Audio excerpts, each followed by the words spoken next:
It's a horse, no, a bear. Pet therapy dogs becoming best cure for stress. He's a bear. He's a horse. He's just too big. What do you feed him? Lou Damore said are some of the things he hears about Cooper, his 130-pound puppy each week during pet therapy visits to St. Joseph Hospital in Bethpage. Cooper, not actually a puppy, is a 7.5-year-old Leonberger who has earned one of the top levels of certification for pet therapy through Bideawee in Wantagh. The Leonberger breed of dogs are obedient, loyal and loving gentle giants. He is 5'4". When he stands on his hind legs, no one has to bend down to pet him, even if they are lying in a hospital bed. Cooper just walks up and puts his face right next to theirs, Damore said. Cooper has gentile eyes. When they see his eyes, they just want to hug him to death. To stay up to date with latest top stories, make sure to subscribe to this YouTube channel by clicking the button above this video.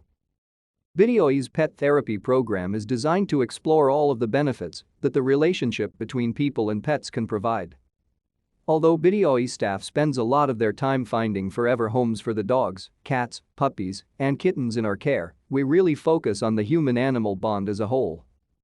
And that encompasses so much more than adopting and fostering, said Leslie Granger, Kawa, president and CEO of Bideawee. We are proud to go into the community and provide a symbiotic connection between our animals and people who might be experiencing illness or stress. The program launched in 1986 and currently has more than 60 active therapy teams. I have been doing this for many years now, said Damore. Falker, my Great Pyrenees, was my first therapy dog back in 2013. Cooper began his service as a pet therapy dog 4.5 years ago when he was 3 years old. One of the types of facilities our generous pet therapy teams frequent are local hospitals, Granger said.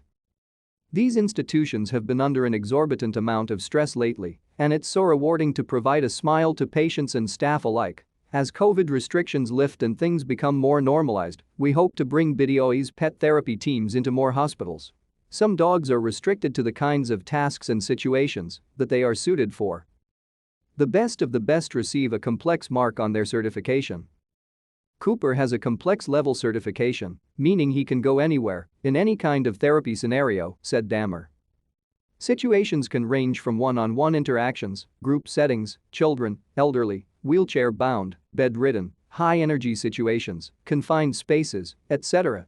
Some dogs can't handle all of that stimulation, Damore said. The trainers will bring a group of people in. They will test their response to having someone approach in a wheelchair. They might see how they react to someone on crutches or moving with a walker. They test with a lot of noise and commotion. The owners are also trained to respond properly to different scenarios and how to handle their dogs in certain situations.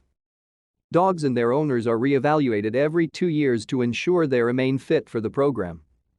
Many of the dogs in the program are retrievers, Labradors, and Huskies because of their disposition. It is not necessarily the size of the dog that matters, but more about their demeanor, said Damore. Cooper is just an amazing dog. The Leonberger breed first appeared in the United States in the early 1900s from Germany, popular as farm dogs, used to pull carts. Male Leonbergers can weigh as much as 160 pounds and stand just less than 3 feet at withers, back height. At first glance they are intimidating because of their size and muscular stature, but within seconds you understand that this regal beast is intelligent and kind. There is nothing better than an interaction with one of these dramatically massive canines. Cooper has participated in story times at libraries, test-taking destress events at Hofstra University and therapy situations at other local schools and hospitals. When you are there and see the smile on these patients' faces, it makes you take a step back, Damore said. Some patients don't get visitors or they have dogs of their own at home that they are missing. Cooper and his humans see more than 40 patients at St. Joseph Hospital in Bethpage on Thursdays. Damore said, recently, one woman was having a tough time during her hospital stay and hadn't smiled in 2 weeks while she was there. When Cooper walked in, she lit up. Patients also love receiving one of Cooper's personal business cards during their hospital visits. He has his own following on Facebook at Leonberger.